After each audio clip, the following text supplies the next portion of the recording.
Le président n'a même pas réagi. Depuis le début, il n'avait même pas réagi. C'est récemment qu'il a réagi et tout.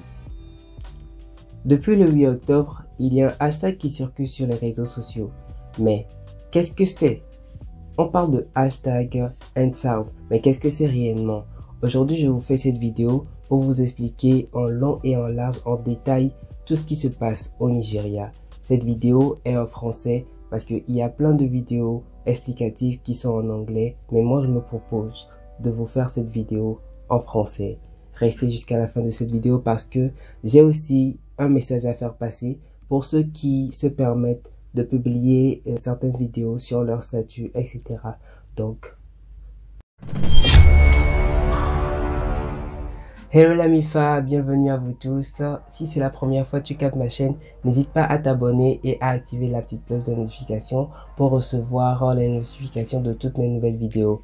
Alors aujourd'hui, nous allons parler de #EndSARS, les SARS et du Nigeria. Mais tout d'abord, j'aimerais te prévenir que ce vendredi à 18 h, je vais vous offrir un live avec une amie à moi en psychologie appliquée. Nous allons parler du thème comment dire non à son partenaire ou bien à sa partenaire. Donc ce sera sur ma chaîne Instagram. Le lien est dans la description de cette vidéo. Donc n'hésitez pas à aller vous abonner pour pouvoir suivre ce live le vendredi.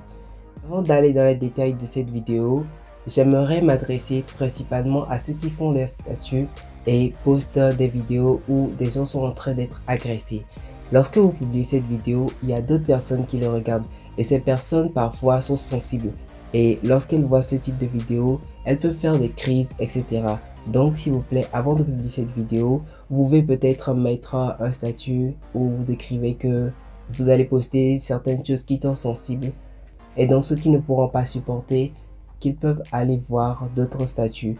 Donc s'il vous plaît, prévenez les gens sur vos statuts avant de publier certaines choses parce que ça peut vous créer des ennuis et ça peut créer des ennuis aussi à la personne qui regarde votre statut.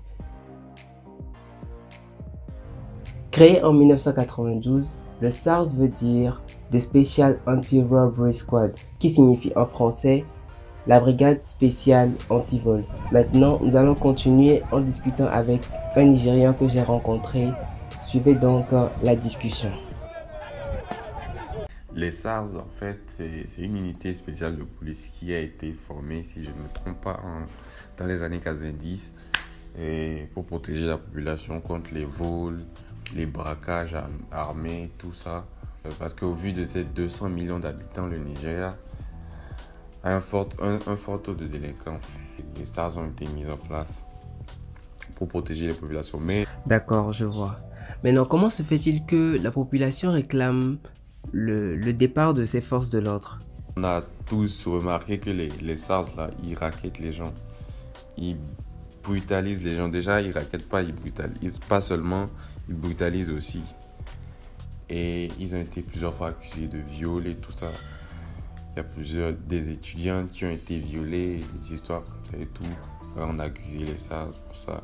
Et la police a rejeté toutes ces accusations-là. La police n'a jamais pris ces accusations-là. Mais franchement, c'est triste, c'est triste. Maintenant, quand est-ce que tu es capable, par exemple, d'être interpellé par les SARS? C'est surtout les jeunes qui sont dans de grosses voitures et tout ça. Parce qu'au Nigeria, comme j'ai dit, il y a trop d'insécurité. Et il y a les arnaqueurs, il y a beaucoup d'arnaqueurs sur le net et tout ça, qu'on surnomme là-bas les Yahoo et tout. Donc quand ils voient un jeune qui a une grosse voiture, un jeune bien habillé, un jeune qui a un bon téléphone, surtout un iPhone, je ne sais pas pourquoi, surtout les iPhones, quand ils voient un jeune qui a ça et qui est dans une voiture et tout, qui est bien habillé et tout, ils arrêtent le jeune pour juste du fait qu'il est jeune, il est dans une grosse voiture, il arrête, il lui pose des questions et tout ça. Après, ça finit par la violence, et tout, la brutalité parce que ils demandent des choses qu'ils ne doivent pas demander. Ils peuvent te demander ton téléphone, qu'ils vont voir ton téléphone. Ils prennent et ils commencent à fouiller dedans.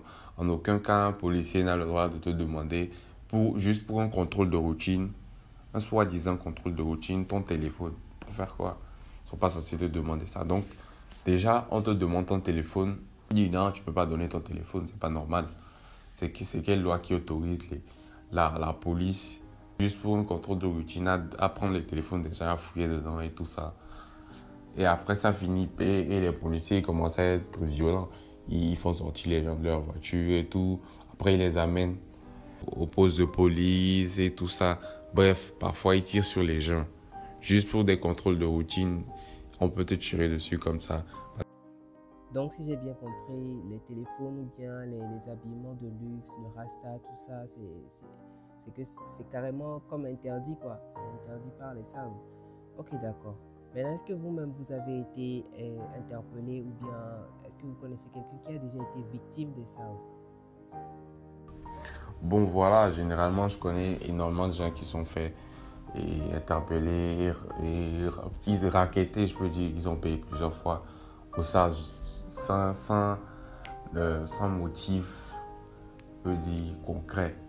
C'est rien de concret, c'est juste qu'ils cherchaient l'argent et tout. On les arrête, on leur demande des trucs qu'il ne faut pas leur demander. Après, ils payent tout ça. Mais sinon, en dehors de ça, majoritairement, ce sont des vidéos de gens que je voyais qui se faisaient brutaliser par les SARS. C'est-à-dire des vidéos avec des preuves vraiment solides parce qu'on voyait bien que c'était des SARS. On voyait bien ce qui se passait et tout. On voyait clairement ce qui se passait. D'accord.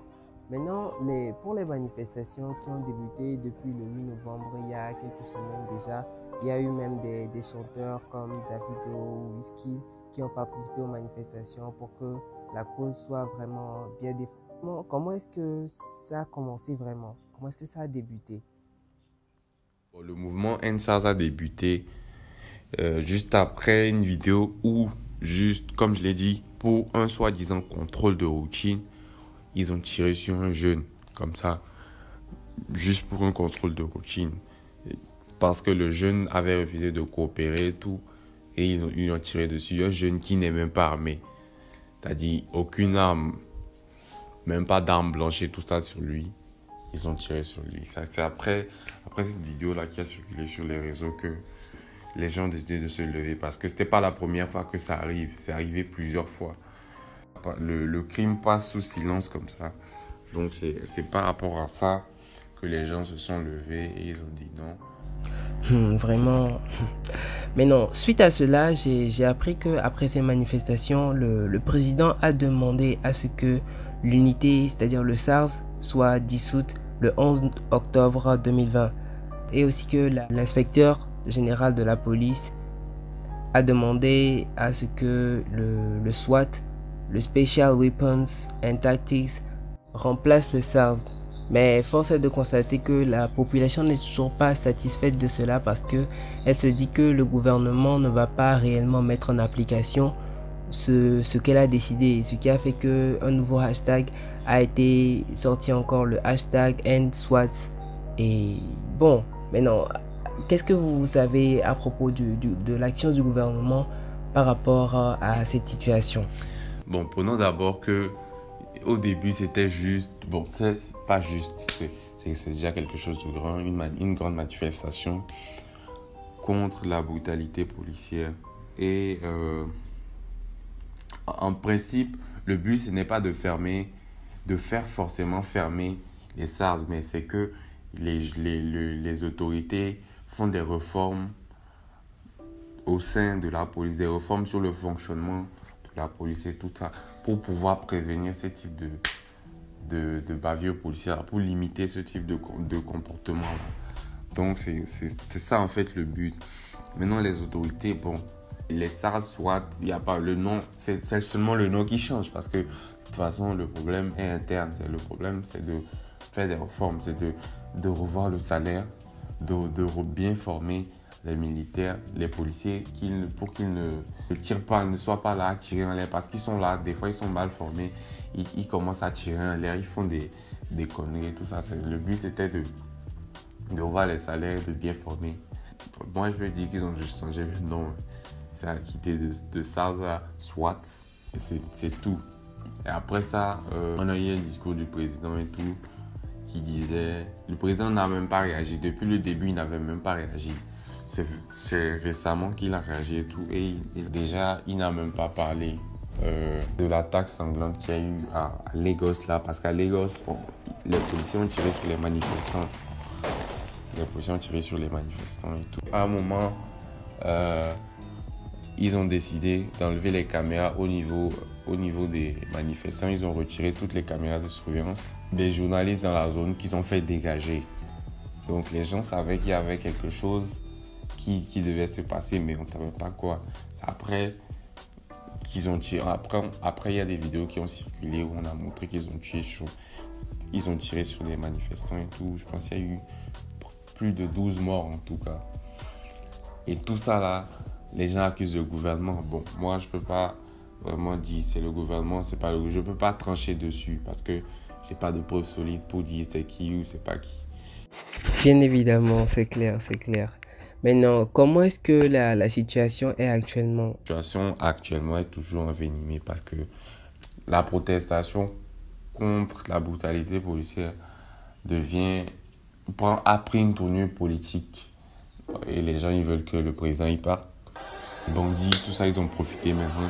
Ils profitent de ça pour vandaliser et piller les boutiques et tout ça. Donc, actuellement, c'est vraiment chaud là-bas. Et donc, merci à Isaac et merci à tous ceux qui ont participé à la faisabilité de cette vidéo parce que j'ai eu des informations chez beaucoup de personnes, chez des Nigérians, chez des Togolais. Et donc, merci à chacun d'entre vous. Pour revenir maintenant sur nous qui publions les statuts, Ansars, Pray for Nigeria, etc. Nous devons faire attention à une chose. Parce que une chose est de dire Pray for Nigeria et une autre est de prier réellement pour le Nigeria. Ce qui se passe au Nigeria peut se passer à n'importe quel endroit. Nous ne devons pas seulement être là à dire prions pour le Nigeria, prions pour le Nigeria sans rien faire. Il faut que les actes soient réels. Ce que vous dites, faites-le. Soyez donc vrais dans vos gestes. J'espère que vous avez aimé cette vidéo. Je vous retrouve très prochainement pour une nouvelle vidéo. N'oubliez pas le live de ce vendredi. Ce sera super. Vous pouvez intervenir. Merci. Et je rappelle que vous pouvez aussi mettre en commentaire d'autres informations que je n'ai pas mentionnées dans cette vidéo afin d'enrichir les connaissances.